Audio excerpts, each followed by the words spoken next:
Hello, everybody. I'm CJ Miller. I'm in Shreveport, Louisiana. Across the Red River is beautiful Bossier City, Louisiana. Lots of fun things to do. Okay, so today, in really most comic book stores across the country, and I'm maybe in some other countries, I don't know how big this thing is, but the first Saturday of every May, uh, basically is when they release the promotional comic books, the free comic books for free comic book day. And basically the idea of that is to introduce you to the art form. You know, if you're new, it's a great place to get involved with it. I like to go there and look at the things that I want to get, and I want to get them pretty much all on the same day. Now today, I really didn't have a shopping list with me. I did. I had a list of things I wanted to buy, but I forgot to bring it with me to the comic books. But I know that I'm going to go to GeekCon in August for sure on that one because the panel is pretty cool. So I want to speak to the panelists and everything. But so I'm definitely going there. So I'll be able to buy some things then. But I'm going to look at the promotional haul that I got. And yeah, Supergirl was a big thing. You know, the movie's coming out, so there's a lot of promotional material for Supergirl. Uh, so my thing is, I remember Supergirl. I remember hearing about her, getting familiar with her. Um, but in the 80s, uh, prior to Crisis, there wasn't a lot going on with Supergirl. Not in the comic book racks that I saw. And then came 1985, Crisis on Infinite Earths. It was either the issue 7 or issue 9. It was a very it was yeah, it's yeah. No, I bought the entire Crisis in a graphic novel form, but at the time I was buying them individually. And I missed some of what was going on because that was around the time that my family moved from where we lived on Southern Avenue, basically. And we could walk to the mall and that KMB drugstore where I got my comics. It was right there. But we had an issue with eminent domain, and Interstate 49 was coming right through where we lived, and so we had to move. Uh, and when we did move, there was no drugstore or comic book or anything like that around, and so it was a matter of really not being able to do anything with the comic books because when we moved across town, and my mother had that job because she was at the time single, and we she could walk to work and we could walk to the mall and everything. Well, when we moved. Oh my God, uh, far away across town, like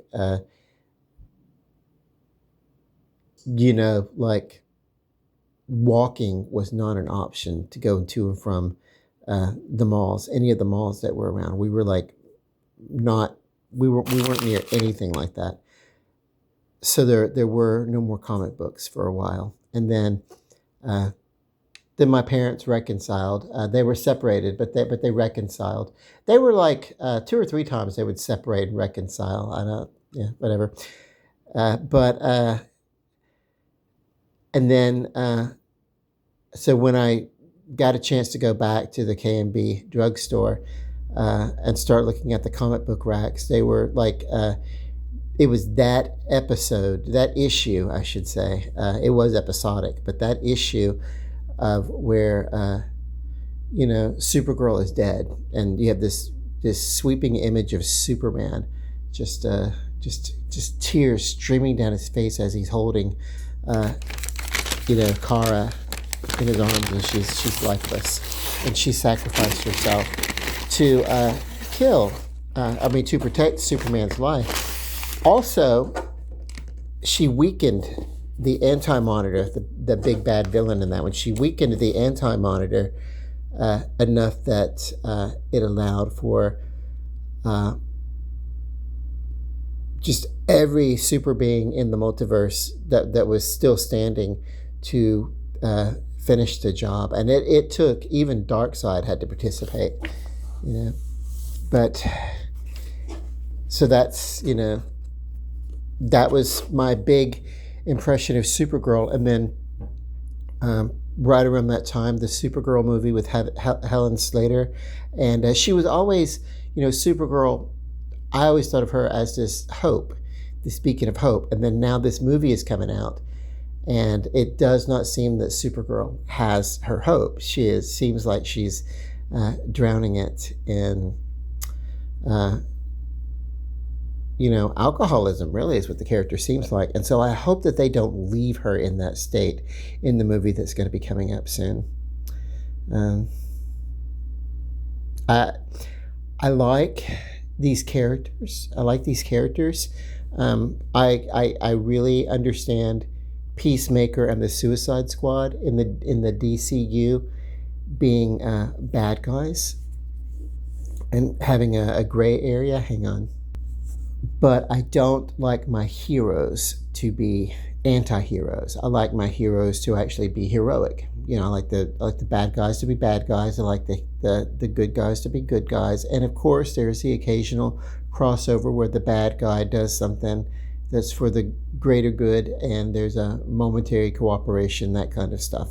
That's all. That's Superman has worked with Joker, to penetrate the universe of insanity, to deal with Mixelplick or something like that. I don't know.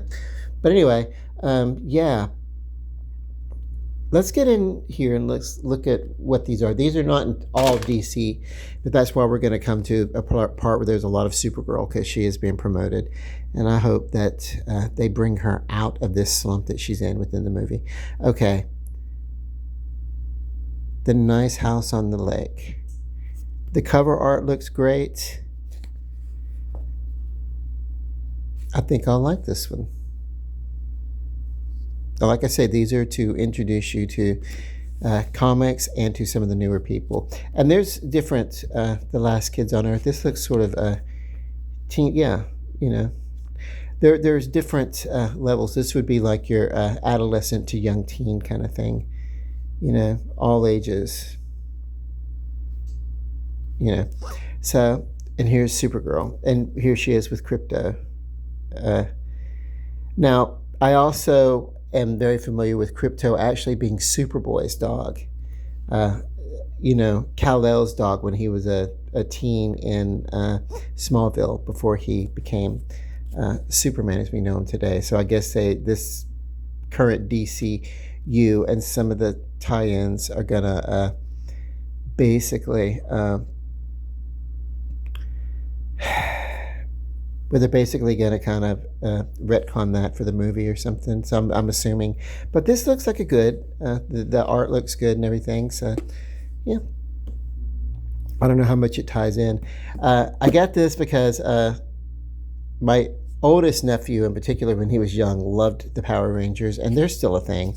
The reason why I liked them is because they reminded me of the older Asian action serials that used to play after school in the late 70s when I was a kid. Hang on one second. Okay, so I have some baked things in the oven that I had to tend to. So this is great. So I watched that documentary on the Power Rangers TV show and how it was produced. So what it reminds me of, and the reason why it reminds me of those programs, Ultraman, Space Giants, that type of stuff, is because they were made around that time.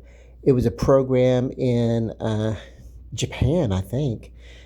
And what it is they intercut the action with actors playing the American characters for American, and then they would intercut the action. And that's why the villains and everything, they all look dubbed in English and everything. So it was, and I thought it was a stylistic choice. I thought it was like new footage. When I was a kid watching, well, not a kid, I was watching with my nephew when he was a child and my niece, and he loved this so much. We took him to see the movie. I had just come back to town. I'd been in jail, and I'd just come back to town, and I had to stay with family for a while, and uh, so yeah, it was a long story, but so this is cool. So this is a good memory, good vibe on that. I may see if my nephew wants it when I see him, because I got a couple of them. So one for me and one to see if he wants it. Okay, so then Lilo and Stitch. How many of these did I get out? I think I just got one of these. Because, Stitch, right? I mean, yeah. Uh, the artwork looks pretty fun. This is going to be fun for, you know, uh, kids when they're around. I don't know. Like, these are probably going to go into my collection, and um, I'll keep them like forever until I can no longer keep anything. And the reason why is because when I was a teen, I had a collection, and then I lost a collection through all the moving and stuff, and I maybe even ended up selling some of them. Um, but certainly when I was 17 and I had a radical life changing epiphanies that were not true epiphanies, or they were true epiphanies, but I didn't respond to them in a way that was true to myself, I'll put it that way. Uh, but Archie, and the reason why I grabbed this is because Archie, they're classic characters, and Archie has been involved in many situations. And I see Sabrina is in here, the Teenage Witch. So this is just kind of like just nostalgia and everything. But yeah, these comics are here, or they're out and they're available. So if you live near a comic book store, go revisit the art form if it's been a while. Why is Sonic the Hedgehog involved with DC? And yeah, one of five. I don't think I got all five of them, I'll tell you that much. Okay, so we're getting to another Supergirl. This is great. The art on the cover art here is good. The background, I think anybody could have done that background. It's kind of a milky kind of thing, but the actual body form, the way she's drawn, is really done very well. And I see that the quality continues on the inside of this magazine also. Sometimes you'll get this really awesome cover art, and then you'll open the inside, and it's like, meh, like I said, Supergirl's a big deal this year. So, of course, there's going to be a lot. And one of these things that this will introduce us to, the characters, and of course, this is linked to the other one that had that, and this too, Supergirl Day. So anyway,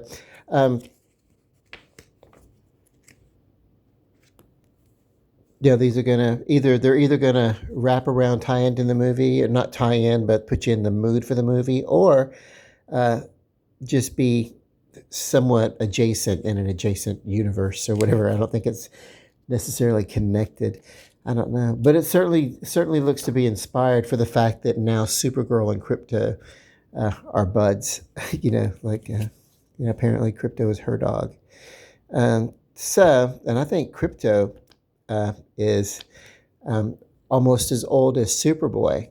When Clark Kent was a boy, and they went back and they revisited his teen years, his growing years in Smallville. And I think at some point, I don't know, that's when I think they introduced Krypto somewhere. I don't know how long into that, but this is Spider-Man. Avengers Armageddon.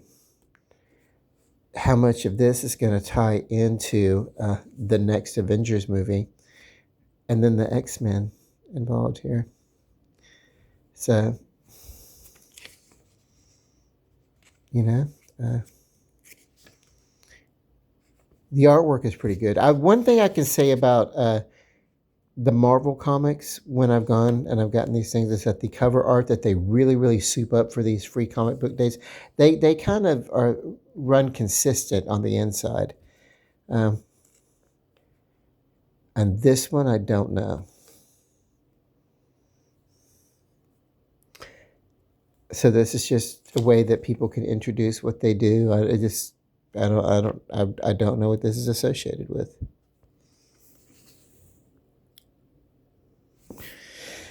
So let's see. This. Why does this remind me of the Wizard of Oz? That's what I got it just in case, but it says the Ultimate Oz Universe. Yes.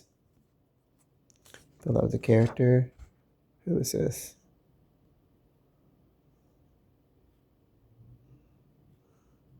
So if you're into, especially if you're into the Wicked and everything like that, this seems to be a darker take on Oz, but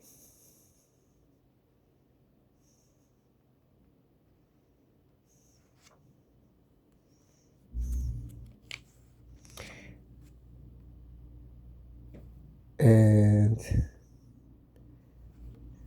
I have no idea what's going on. No idea. I like it though. It's kind of cool. So I liked the idea of them kind of getting, action, comic book action to the Wizard of Oz. Obviously, it's probably in the public domain, which is probably why they can do all that. I don't know. Um, I have the book Wicked somewhere around here. I never read it, but it spawned the play, which spawned two movies. So the musicals, and yeah, the music's decent. I like musicals. It wasn't really my thing. My sister loves them though. So if she didn't get the Wizard of Oz comic book, I may see if she wants that. Uh, this is a fun thing for her to do too. She is specific. She goes because she is specifically into, the Hercules and Xena kind of thing. She loves those kind of things, and so it's fun for her to collect those comics. This Masters of the Universe, this came out in early mid 1980s. And I'll tell you what they did. They took the action figures that pre existed, the companies that had them, and they were like, you know what? We're just going to we're just going to refit them with, especially the villains and the others, some of the stuff. We're just going to fit them with, repurpose them, reshape them, repurpose them, and then they're going to, fall into these Masters of the Universe characters, and so that's where we got some of the villains. Actually, they were like I don't know, repurposed John Blackstar or GI Joes that didn't sell, or something, something that wasn't selling too well. They decided to do that. You can look at, there's a documentary on He-Man that talks about the evolution of the product line. And it was one of those things. It really went into how much marketing meant for the cartoon, and how the cartoon basically was there to sell the action figures. I don't know if that's how it started, but that's certainly what it turned into in no time flat. And I loved it. Wow. Not exactly his likeness, but William Catt played,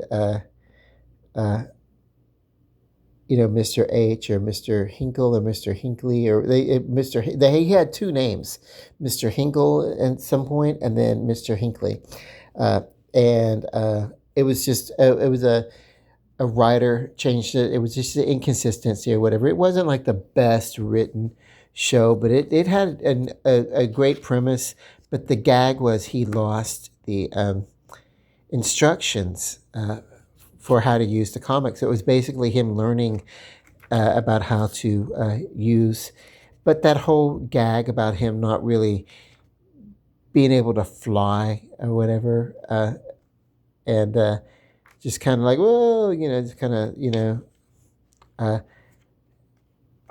flying as if he were surfing on a rough, rocky water that he kept wiping out, basically. You know, uh, this is going to be awesome because this Friday there is a revival of the Flash Gordon movie or whatever it is. They're playing it at the Robinson Film Center, which is our art film, and all the film festivals that we have locally, they play there and everything like that. So yeah, and yeah, that's great. I love that the Robinsons there because it will go in. They will show classic films that you thought you maybe wouldn't get to see on the movie screen again, and Flash Gordon is one of those. And it's got a cult following, so I'm excited for that. Mark Spears, monsters. Okay, and the kid reading it. So let's get in here and see what this is about. I don't know these stories. I don't know these characters. I don't know anything about this. But here's what amounts to what might be a centerfold or something. I think it might just be, this may be an individual guy or something that's it's just kind of like showing off his work or whatever. This is a major art form, comic book art. Someone said that if you took some of the greatest artists and put them in a room, gave them a narrative and let them create, let them draw, that they would come up with a comic book. That's how some of the artwork is amazing, and if you compare it to some of the classic art hanging in museums, you can get that quality. So you guys remember the Supernatural. I've only seen a couple of episodes of Supernatural. I know that I should have loved it when Supernatural started. I was not in a decent, normal frame of mind as opposed to now, right? And so this is just one of these things where I was like, trying to piece my mind back together, trying to come back to my true self, my true life, as it were. And this is just, by the time this started, the, on the TV show and everything, that it kind of moved on without me, and I didn't have the interest for it, but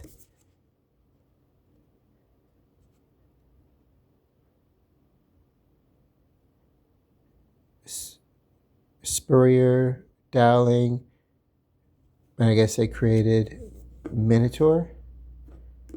Looks like I do not know. What am I looking at? Insects. And what is the Minotaur? I know that the Minotaur is a bull beast, half man, half bull beast that lives in Crete, around the island of Crete in Greece or whatever, and I don't know, eats children and men, and supposedly has an affinity in some stories for men. The Minotaur is the god figure for the Minoan tradition of Wicca, which is not. It came later. It is a male sex magic, whatever. Basically, if you hear about that Minoan society, and that's like not for me. I got invited to someone who does like they're Minoan, and this was like years ago, and I'm like, Minoan, okay, Well, okay. I'm looking into, all sorts of spirituality. I don't, let me go see what this is about. And I knew some of the people from back in my more exploratory days of just going to various circles and running with the Society of Creative Anachronisms back in the 1990s, everything, and so what, they did pre-Renaissance medieval uh, reenactments for the purpose of education, learning for themselves, and teaching and demonstrating to others, and hands-on crafts and things like that. So it was it was very sincere, but um, but yeah. Anyway, so um,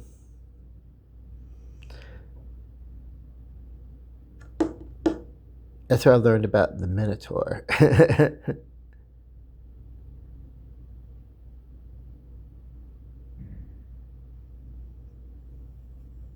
um, Hang on one second, okay? Yeah, Minotaur. I don't know why I said. In my mind, I'm thinking Matador, which is a bullfighter, a Spanish bullfighter. So, but yeah, Minotaur. No, and it was like, anyway. So I went to this thing, and it was like, uh, just a bunch of people, and then we're just talking about the different types of traditions or whatever. And it's like, what the hell? This guy, I'll tell you, he had like a little mini altar set up in various places around his great room. And it's like, what is the point in being eclectic if you've got to keep all these traditions, if they're unincorporated, basically, and you've got to keep a separate altar? It's that's, uh, you know, um, yeah, it's, an acknowledgement that this is all one energy, just different qualities of the same spiritual energy form. Why the hell do you need 8 or 9 different, you know, uh, altars? You don't. It's. I knew that I was dealing with someone who was not the real deal, and someone who was a little bit exploited, and I hung out, let a group of them take me out to dinner, and then I went home, and then never really worried about it going back. It was like, oh my god. Uh,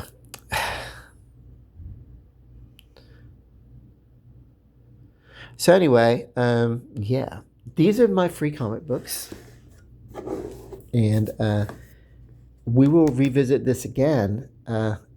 Some of these again, because I'm going to go to the GeekCon, uh, and it's going to be an awesome GeekCon this year. Later on, I'll talk more about um, the panel, the people on the panel. Um, Sometimes the panel is like awesome, and then you find out that some of the people are going to cancel and they're not going to make it. And the last one that I went to, Tony Todd was meant to be there, but then he started working on the Final Destination movie, and he wasn't able to make it to that one. And he planned to come back the following year, but that was the year that he died, and he wasn't able to. And but the love that he showed to the fandom, was great. And then, of course, watching his last performance, which was in the Final Destination movie. That last Final Destination was his final performance. And it kind of explains his involvement with death in the first place. And then also, he just talks about it. Hey, I'm going to enjoy life and live life while I can, and not be bogged down with. And that's the thing. I think that was the message, really, of that. The whole movie is like running away from death. The whole franchise is running away from death, trying to avoid or cheat death. And then his message is, you know what, at this point, I'm just going to go out, and I've lived a long life. I'm just going to go out and enjoy my life, and it's going to be what it's going to be, you know. So that's kind of cool, you know. Making peace with life as a part of death, especially when one has had a full and enriching life, you know, can be a wonderful message, you know, for a franchise that is about death. It shouldn't, I feel like there should be something that, you know, something in there. I remember the movie that I watched, The Monkey, which the monkey, and he plays the drums. Of course, in the book, it was like he beat the cymbals. But so what happened was, in the movie, and I presumably in the short story, it's been a while since I've read it, so I don't really remember.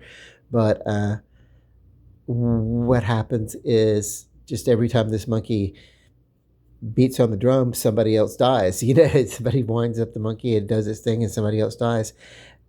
But you can never predict when death is going to come for you.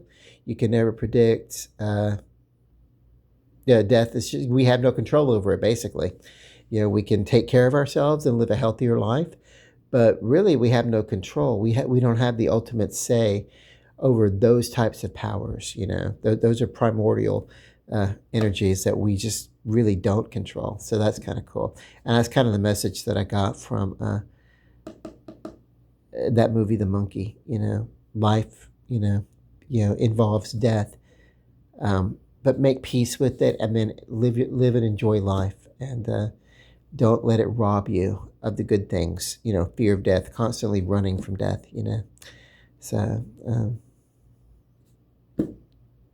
Yay. Love and light, everybody. Peace.